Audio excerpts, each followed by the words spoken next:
Ela citou muito meu nome, né? Mas eu já ia vir, já. Ia sim. Gente, essa semana foi uma bênção, como a Ana descreveu, né? Cada um teve a sua bênção para falar.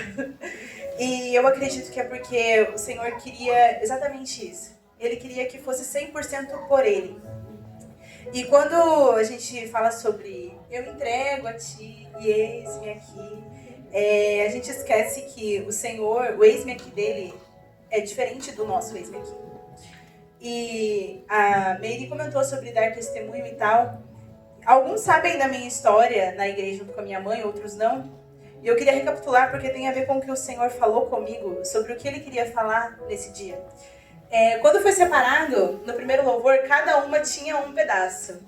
E o meu pedaço, eu até escrevi a parte, 2 trechos, que é: talvez no vale da morte, talvez no meio do deserto.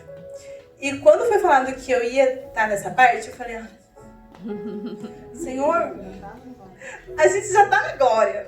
A gente já está bem abençoado. Aí vai lá e ainda pega um pedaço desse, né? Mas eu comecei a recapitular um pouco de como foi a trajetória até aqui, né? Tanto nós, que já estamos desde o começo do Ministério Aleluia, né, quanto na igreja também. E eu e a minha mãe, vou falar um pouquinho da minha mãe, se ela me permite. A gente não cresceu num lar cristão. E falando no sentido bonitinho, a gente assim, tem uma invejinha santa de quem nasceu. Porque quando você cresce, você já cresce enraizado. E a palavra diz que se você ensina a criança, se você ensina um menino, quando ele ficar velho, ele não vai se desviar. Ele pode titubear para um lado, titubear para o outro, mas ele não vai se desviar do caminho. Então, quando você conhece a Jesus, depois de um período de já ter andado por tantos outros lugares, bagagens. É como se você tivesse um monte de mochila, aí tivesse passado toda uma caminhada cansada, aí você descobre Jesus, você olha assim e fala: agora eu consigo soltar minhas bagagens. E graças a Deus por isso. Só que quando a gente soltou essas bagagens, a gente soltou aqui, mas tinha todo um caminho que foi trilhado antes. Então foi um caminho de muitas perdas para mim, para minha mãe, de muitas lutas, mas também de muitas bênçãos, em que a gente realmente viu a Jesus em tudo. E quem está aqui há mais tempo sabe de tudo isso, né? E graças a Deus, porque realmente ganhamos uma família na igreja e uma família no Aleluia. O Aleluia e o Ministério Infantil, ali é minha líder desde... Nem sei. Não sei, não comentarei, mas desde muito tempo. E eu posso falar que eu ganhei uma família. E por que eu tô falando toda essa parte? Porque eu recebi uma palavra de minha líder do infantil.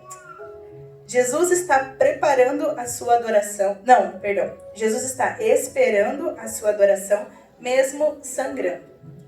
E eu comecei a meditar sobre isso que a Ali comentou. E eu vou pedir para você fechar os seus olhos rapidinho e repete: Jesus está esperando a minha adoração, mesmo na luta, na prova, sangrando, com dor, sem dor, falta de dinheiro. Ele espera de mim a melhor entrega. Pode abrir os seus olhos. E falando sobre entrega, eu prometo que eu vou ser bem rápida.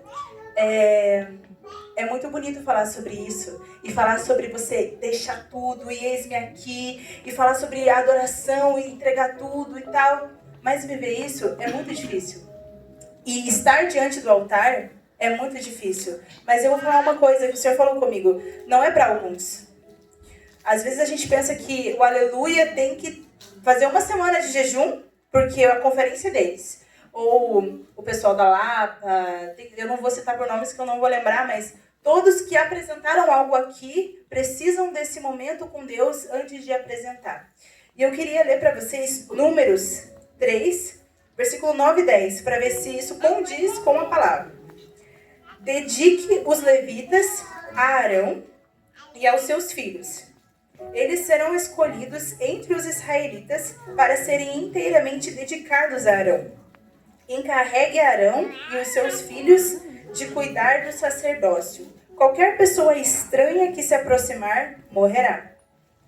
No Antigo Testamento tinha pessoas específicas para fazer os trabalhos do templo. E eu tô dando realmente nenhuma pincelada, pode contar, porque isso é com o nosso pastor, mas só pra gente contextualizar.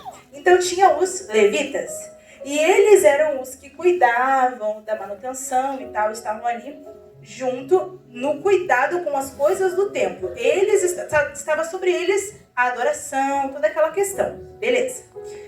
Só que temos uma coisa. Como que surgiu? Por que os levitas? Já me surgiu essa dúvida. Por que é os levitas quem faziam isso?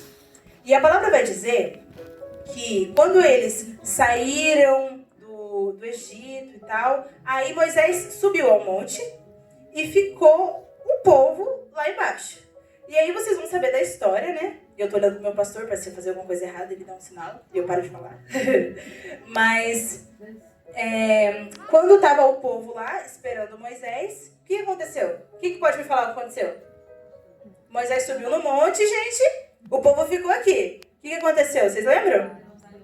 Levantaram um bezerro de ouro. E nesse momento, todo mundo peca, certo? Todo mundo peca.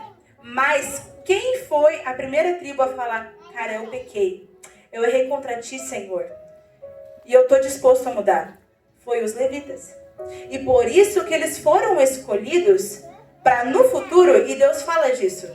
Por Deus, eu não vou lembrar a palavra que fala, mas o Senhor fala bem assim. E eu quero os levitas, porque eles não deixaram o meu nome. Por quê? Porque naquele momento em que estava todo mundo lá adorando o bezerro de ouro, e eles também estavam juntos, mas eles se arrependeram. Falaram, não, eu escolho ao Senhor. E hoje em dia, quem é os levitas? Nós somos os levitas. Porque Jesus se entregou e nos levantou como reis e sacerdotes. Repete comigo, eu sou rei e sacerdote. E o que essas duas palavras significam? Rei, ele é aquele que governa. Sacerdote é aquele que traz a atmosfera dos céus para a terra. Então nós carregamos isso dentro de nós. E o Senhor plantou isso dentro do seu coração. Então quando vinha a adversidade, e realmente vai vir, e vai vir os problemas, e vai vir as dúvidas, e vai vir, como a frase que eu falei, você vai acabar sangrando, mas o Senhor te manda para adorar até em meio à tempestade. Por quê? Porque enquanto nós adoramos, Ele faz o que é o tema da nossa conferência. Ele troca as nossas vestes e Ele coloca vestes de alegria. E nesse momento eu quero declarar sobre a sua vida, que o Senhor venha com alegria no seu coração. Porque há tempos em que a gente pensa que nada está dando certo, que as coisas não estão acontecendo da maneira que você pensa. Só que eu tenho uma notícia, nada vai acontecer da maneira que você pensa. Mas tudo vai acontecer conforme os planos do Senhor. E os planos, a palavra vai dizer que eu penso mais alto que você. Os meus planos são maiores que os seus. Ele não deixa os seus filhos para trás. Ele não engana ninguém. Ele não mente para ninguém. É o que a palavra fala. E às vezes a gente acha que Deus é mentiroso. Mas o Senhor escolheu os seus filhos. E se Ele escolheu os seus filhos, Ele vai manter os seus filhos. Então, nesse momento eu quero que você pense, porque às vezes acontece alguns momentos em que realmente você dá uma titubeada e acaba indo lá no bezerro, mas ele tem que lembrar o seguinte, eu sou levita, eu posso voltar à presença, chegar ao Senhor e falar, Senhor, me perdoa e me renova, porque o que Ele tem para nós é grande, irmãos. E assim como Ele fez com o povo, com a tribo dos levitas, colocou eles para cuidar de algo que só eles poderiam. Já parou para imaginar que você tem coisas dentro de você que só você pode fazer? Que só você pode ir para frente? A sua família está sobre a sua responsabilidade. E não estou falando eu vou falar de trabalho, mas não de trabalho físico, mas o trabalho que está na sua mente, coisas que você quer fazer, planos, um negócio, uma empresa, que ainda não foi colocado no físico, mas no espiritual o Senhor entregou nas suas mãos. E Ele é o mesmo, ontem, hoje e será eternamente. E Ele vai cumprir tudo isso na sua vida. Só que, se o meu povo se humilhar, clamar pelo meu nome, se entregar e entender que os maus caminhos não é mais para você agora. Agora é os caminhos do Senhor sobre a sua vida. E foi isso que nós vivemos no Aleluia, porque realmente foram várias fases que nós passamos, né? E isso que eu e minha mãe também vivemos, isso que eu vivi como testemunho, porque é tempos em que o Senhor nos chama para realmente adorar a Ele em espírito e em verdade e em todas as circunstâncias. Amém, Jesus. Obrigada.